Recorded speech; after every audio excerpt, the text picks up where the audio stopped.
Have you ever stopped to think about what the home you leave your kids will actually cost them? If you're planning to pass your house or apartment to your children, there's one way to do it where they pay almost nothing, and another where they hand the government tens, even hundreds of thousands of dollars for the same house. The difference is only in how you pass it on, and the scariest part, people usually make the mistakes out of love, trying to care of their kids. In this video, in plain words, no legal folk, will break down how to pass on property so the tax is minimal or zero, what tools exist for it, and the 3 mistakes that cost families the most. Subscribe on this channel, we break down how to keep your money away from the taxman. And first, the important part, this video is for general understanding, not legal or tax advice. Before you decide anything, talk to a professional. Most people think about it in the same way. Some want their kids to live in the house, so they decide to sign it over to their son right now, while I leave. Others plan to leave it through the will, so the kids sort it out later. The wish is kind and understandable, to spare the kids the courts and the lawyers, but this is exactly where the biggest trap hides. That kind option, signing the house over to a child now, is usually the most expensive, and to see why, you need to understand one simple thing that everything in this video rests on. Picture an invisible meter on your house. Switched on the day you bought the house, and it shows only one thing: how much the house has gone up in value since you bought it. This matters because when a house is sold, the tax isn't taken on the whole price, only on what this counter has racked up, the difference between the buy price and the sell price. The house itself, its full value, isn't taxed, only the profit, how much it grew. And the whole question of this video is one thing: at what moment this counter resets to zero, because that decides whether your kids pay zero or tens of thousands. Let's use concrete numbers, and these same numbers will run through the whole video. Say you bought the house 30 years ago for $200,000. Today it's worth $500,000. So the profit counter shows $300,000. That's how much it went up. Remember these three numbers: bought for 200, worth 500, profit 300. Everything ahead revolves around them. Scenario number 1. You sign the house over to your son now, while you are alive. A gift. It seems like the simplest thing, but here's what happens to the counter. It passes to your son as is with all 300,000 racked up. The government treats as if your son bought the house himself for that sum, 200,000. And when your son sells the house for 500,000, the counter shows 300,000 in profit, and tax is due in that. The average federal rate on this kind of long-term profit is 15%. That's about $45,000 in federal tax, plus state tax. $45,000 for one signature, made with the best of intentions. Scenario number 2. You pass the house not now, but after that as an inheritance. And here's where the magic happens. The moment the person is gone, the profit counter resets to zero and starts counting again from today's market price. So for the kids, it's as if the house was just bought for its full value, for 500,000. Now, if the kids sell the house right away for that same 500,000, the counter shows zero profit. And no profit means no tax, zero instead of 45,000 for the exact same house. The reset has an official name: step up in basis, but you don't need the term. Remember the image.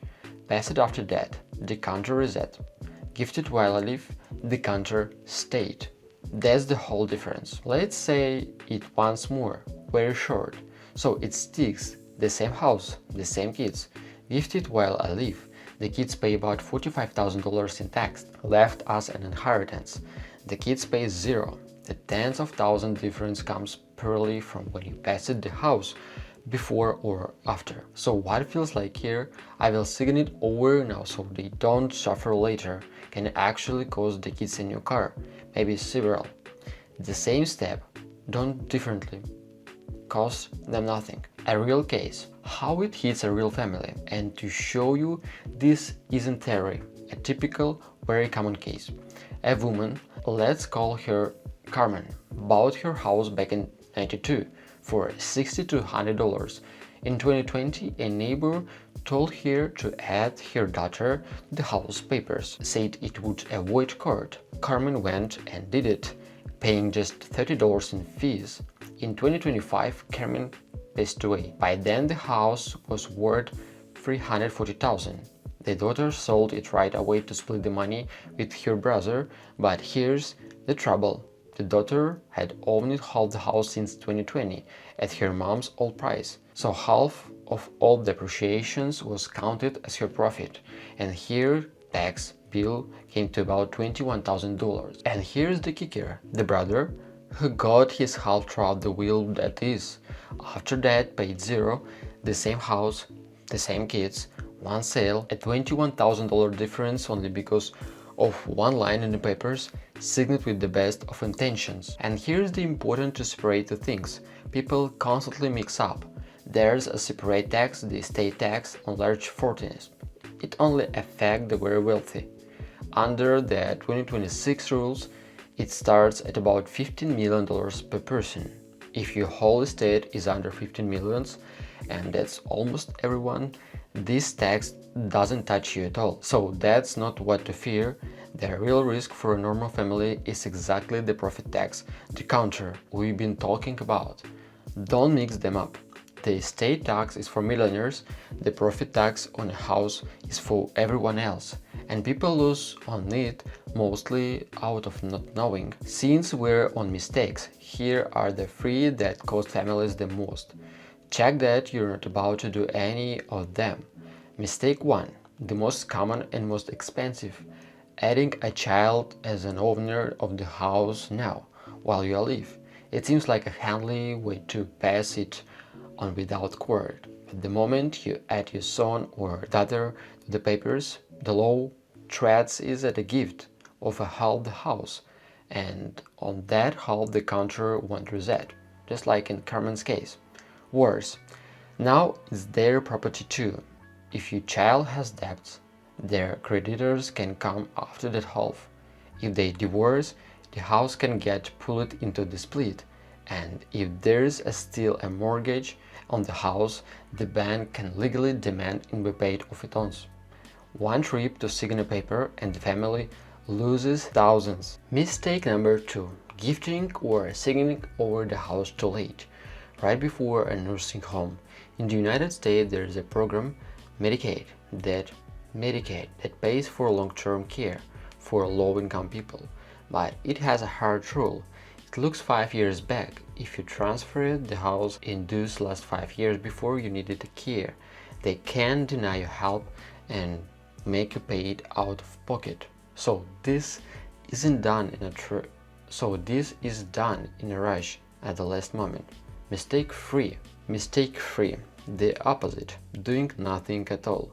It seems safe. I will die, the kids will sort it out, but then the house goes through the court, and in some states, after that the government can bill your estate for that same Medicaid and take part of the home's value to recover what it spent on care. Doing nothing is also a decision, and often an expensive one. Okay, since it's better to pass the house after that, the question is how. Exactly, there are 4 normal tools. Let's go through each, what it is, who it fits, and the catch. First will, the simplest, cheapest document, you write who gets the house. After that, the counter resets. That's a plus. But there's a serious minus. A will goes through court, a process called probate. That's usually 6 to 18 months plus court fees and lawyers, who often eat up several percent of the whole estate value. While the court runs, the house is basically frozen. The kids can't really sell it or maintain it. And it is through this court that, in some states, the government brings its medical bill.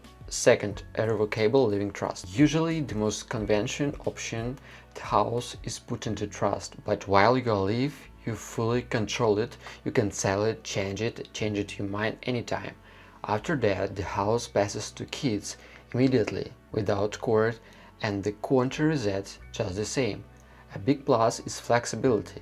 You can spell out in advance, say, sell the house first, then split the money quickly among the kids. The one minus, it costs more to set up than a simple will. Third, a transfer on that deed. A third deed, it's papers that automatically passes the house to a named person after your death.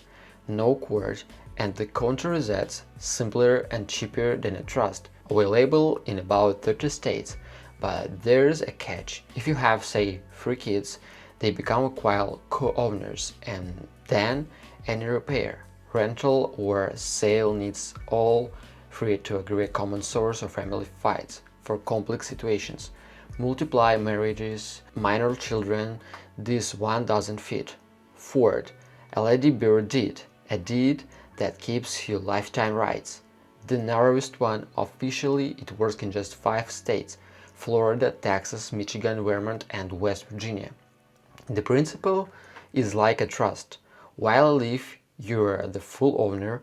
After that, the house passes without court, the contract resets. If you leave one of those 5 states, it's worth looking into.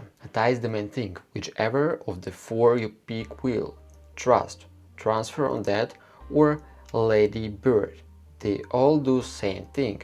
The house passes after that, and the profit contract resets. So the kids don't pay taxes on all the years the house went up. They differ only in convenience.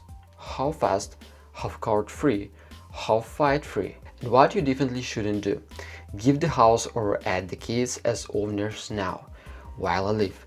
That kind of steps is exactly what switches the counter on for tens of thousands of dollars.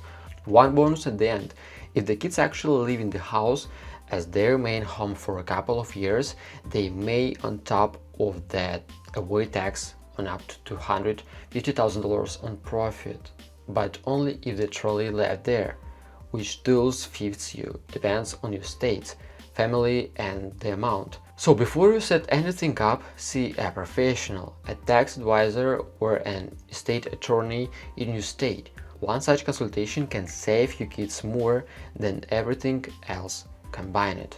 Now I want to hear from you. Have you been through this yourself, pacing down a parent's house or planning your own? What did you do, and did anyone ever warn you about the tax?